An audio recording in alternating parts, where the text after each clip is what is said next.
எழுத்தாளர் ஹர்ஷகுமார் அவர்களின் தேவையெல்லாம் தேவதையே. அத்தியாயம் 27. தர்ஷினி வசியிடம் தனது காதலை கூறிய பிறகு வசியுடன் காரிலேயே அவள் வீட்டிற்கு சென்று விட்டாள். தேவாவும் ஜெய்யும் மதிய உணவுக்கு கூட எழவில்லை. நன்றாக உறங்கினர். கலாவதியும் அவர்களை தொந்தரவு செய்யாமல் விட்டுவிட்டார். தர்ஷி என்னதான் வசியுடன் வெளியில் சென்றிருந்தாலும் அவளுக்கு முழு எண்ணங்களும் தேவாவின் மீதுதான் இருந்தது. போன் பண்றானா பாரு, வரட்டும், காது திருகிடுறேன், கொழுப்படுத்துவன். என் பின்னால எவ்வளவு சுத்தி கெஞ்சினாலும் நான் சமாதானம் ஆக போறதில்ல என யோசிக்க, உண்மையில் இனி தர்ஷிதான் தேவாவிடம் வழியாக சென்று பேசி கெஞ்ச போகிறாள் என்பது இவளுக்கு தெரியவில்லை. ஒருவர் இருக்கும்போது அவர் அன்பை உணரப்போவது இல்லை. தூரம் சென்றால்தான் அந்த அன்பின் ஆழம் புரியும். இதுவரை தொல்லையாய் தெரிந்தது, இனி அவளுக்கு தேவையாய் இருக்க போவது மட்டும் உறுதி. அடுத்த நிமிடம் நேரில் சென்று அவனிடம் சண்டை போட்டு விடுவேன் என்ற எண்ணத்தோடு தேவாவின் வீட்டிற்கு கிளம்பி இருந்தாள். தேவா, தூங்குனது போதும், வாடா சாப்பிடுவோம் என ஜெய் அவனை உசுப்பினான். தேவா எழுந்தவன் ஜெய்யை பார்த்து, மச்சான், நீயும் இங்கதான் இருக்கியா என கேட்க, ஆமா, நான் 2 நாள் உன் கூட தங்கிட்டு போறேன். நீ வாடா, வயிற்றுக்குள்ள குழந்தை இருக்கிற மாதிரி சத்தம் கேக்குது, போய் சாப்பிடுவோம் வயிற்றை பிடித்து கொண்டு கூறினான். சாரிடா, கொஞ்சம் இருடா, மூஞ்சியெல்லாம் கழுவிட்டு வந்துடுறேன் என்ற குளியல் அறைக்குள் புகுந்து கொண்டான் தேவா. அதன் பின் வெளியே வந்தவர்களை கண்ட கலா ஓடி சென்று சாப்பாடு எடுத்து வைத்து உணவு பரிமாறினார். தேவா கலாவிடம், மா, அப்பா கூட நாளையிலிருந்து நானும் சைட்டுக்கு போறேம்மா என்றவனை அதிசயமாக பார்த்தார். ஜெய்தான் பசி மயக்கத்தில் உணவருந்தியவன், எதையும் காதில் வாங்கும் நிலையில் இல்லை. சரிப்பா, கொஞ்சம் உடம்பு நல்லாகட்டும், பிறகு போகலாம் என்றதும், உடம்புக்கெல்லாம் ஒன்றும் இல்லம்மா, நாளையிலிருந்து போறோம் என ஜெய்யை பார்க்க, அவன் எங்கே காதில் வாங்கினான். என்னடா ஜெய், நாளைக்கு நீயும் சைட்டுக்கு வரல என கேட்கவும், என தலையாட்டியவன், இவனுங்க காதலுக்கு கூட இருக்கிற நாங்க தாண்டா கடல்ல டைவ் அடிக்கணும், வெயிலில் காயணும் என முணுமுணுத்தபடி செல்ல தேவா சிரித்து கொண்டான். கொஞ்ச நேரம் கழித்து தர்ஷி தேவாவின் வீட்டிற்கு வந்திருந்தாள். அத்தை, எங்க அவன்? வாமா தர்ஷி, ரூம்ல தான் இருக்கான். உடம்பு முடியலம்மா, காலையில தான் வந்தானுங்க, இப்பதான் மதிய சாப்பாடே சாப்பிட்டான். உடம்பு முடியலையா? விழி விரித்தவள், நான் போய் பாக்குறேன் என வேகமாக அரைக்கதவை திறந்து கொண்டு உள்ளே சென்றாள். அங்கு ஜெய் பேசுவதை கேட்டு அப்படியே நின்று விட்டாள். அறைக்குள் புகுந்த பின், இவன் காதலுக்கு இவ்ளோ எஃபர்ட் போடுற, என் லவ்வுக்கு போட்ட என்ன தப்பு, ட்ரை பண்ணுவோம் என அமுலுக்கு போன் செய்ய பிசி பிசி என வந்தது. தேவா தன் போனில் தர்ஷியின் முகத்தை ஜூமில் வைத்து பார்த்து கொண்டிருக்க அதை புடுங்கியவன், கொஞ்சமாச்சும் திருந்துடா என அமுலு நம்பரை அவன் போனில் டைப் செய்து கால் செய்தான். ரிங் போனது. ஹே, ரிங்கு போது போது என தேவாவிடம் ஜெய் பல்லை காட்டி அசடு வழியவும், நீ நடத்து மச்சான் என சாய்வாக படுத்து விட்டத்தை பார்த்து படுத்து கொண்டான் தேவா. ஹலோ, யாரு என அமுலு கேட்க, ஏ புள்ள, நான் தான் ஜெய்யு. எதுக்கு புள்ள என் நம்பரை பிளாக்ல போட்டு வச்சிருக்க? பிளாக்ல போட்டா பேச பிடிக்கலன்னு அர்த்தம். இப்ப எதுக்கு புது நம்பர்ல இருந்து கூப்பிடுற? கடுப்படித்தாள். இது தேவா நம்பர் தான். சரி, என் நம்பரை பிளாக்ல இருந்து எடு, உன்கிட்ட நிறைய பேசணும் என திரும்பி தேவாவை பார்க்க அவன் புருவத்தை உயர்த்தி, சூப்பர் மச்சி, பேசு பேசு என்பது போல் சைகை காட்டினான். உன்கிட்ட பேச ஒன்னும் இல்ல. அன்னைக்கு உன் ஃப்ரெண்டு என்ன அசிங்கப்படுத்தினா, நீ அவளை கேட்காம என்னதானே அடிச்சு அசிங்கப்படுத்தின. பிறகு என்ன, மூடிட்டு போனை வை, உன் ஃப்ரெண்டு பார்த்தா உன்னை திட்ட போறா. அவ இங்க இல்லடி என ஜெய் வாயை விட, ஓ, அப்ப அவ இல்லன்னதும் தான் எனக்கு போன் பண்ற. அவளை கண்டா உனக்கு அம்புட்டு பயம், அப்படித்தானே? அப்படி இல்லடி, அது ஒரு பைத்தியம், எதையுமே புரிஞ்சுக்காது.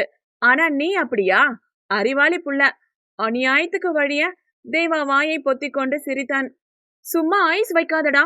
அவ முன்னாடி ஒரு பேச்சு, ஏன் முன்னாடி ஒரு பேச்சா? அவகிட்ட உனக்கு பயம் இல்லனா எனக்கு கொடுத்த அறைய அவளுக்கு கூட பாப்போம். கண்டிப்பாடி, அவ மட்டும் என் கையில கிடைச்சா அப்புறம் இருக்கு, அவளை ஒரே அரைச்சல் என சொல்லி முடிப்பதற்குள் அவன் உச்சி தலைமுடியை பிடித்திருந்தாள் தர்ஷினி. ஜெய் அதிர்ச்சியுடன் திரும்ப காலியாய் நின்றிருந்தாள் தர்ஷி.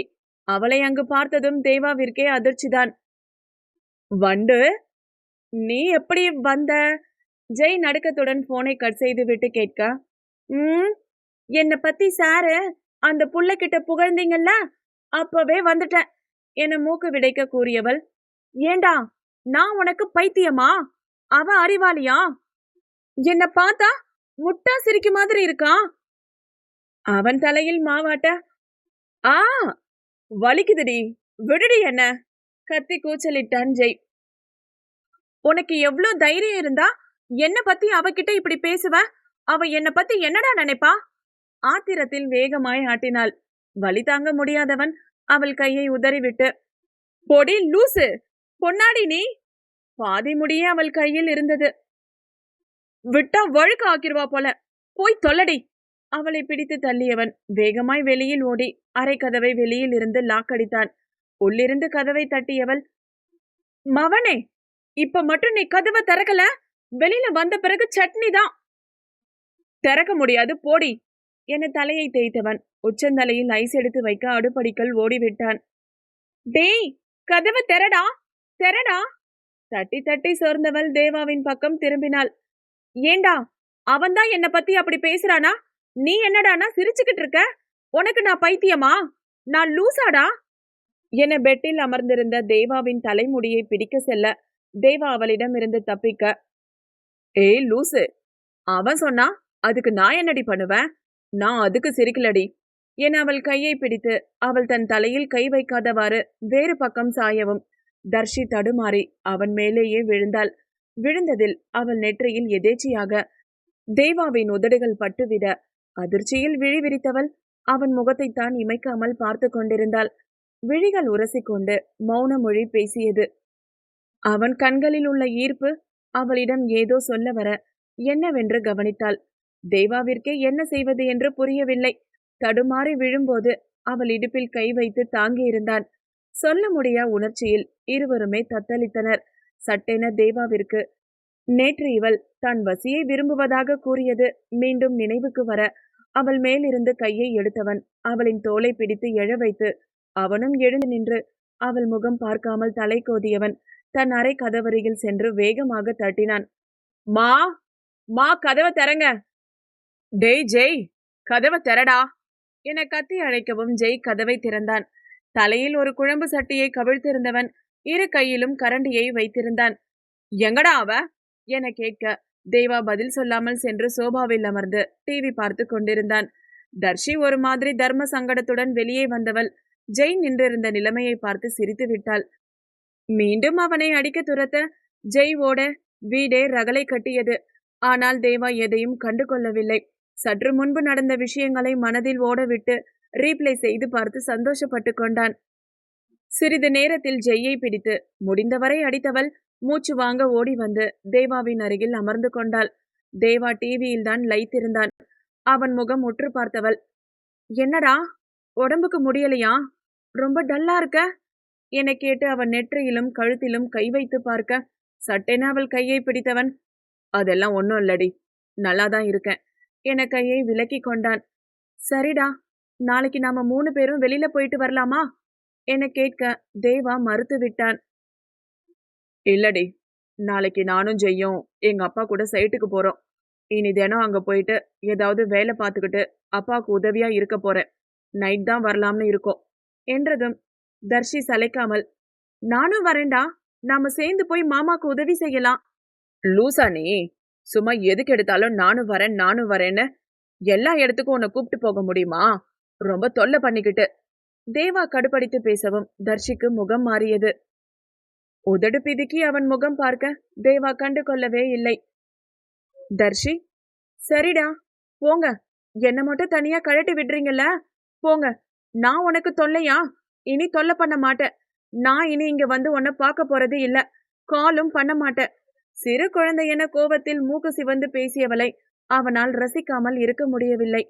ஆனாலும் சரிதான் போடி என்பது போல் அமர்ந்திருந்தான். தர்ஷி கோபித்து கொண்டு செல்ல பின்னால் தன்னை தடுக்க வருகிறானா என திரும்பி திரும்பி பார்த்தபடிதான் சென்றாள். தேவா டிவியை பார்த்தவாறே இருக்க, என் மேல உனக்கு சுத்தமா பாசமே இல்ல, நான் போறேன் என மூக்கை உறிஞ்சு கொண்டு வெளியே சென்று விட்டாள். அடுத்த அத்தியாயம் நாளை. கதை பிடிச்சிருந்தா லைக் பண்ணுங்க, கமெண்ட் பண்ணுங்க, ஷேர் பண்ணுங்க. இது போன்ற கதைகளுக்கு சேனலை சப்ஸ்கிரைப் பண்ணுங்க.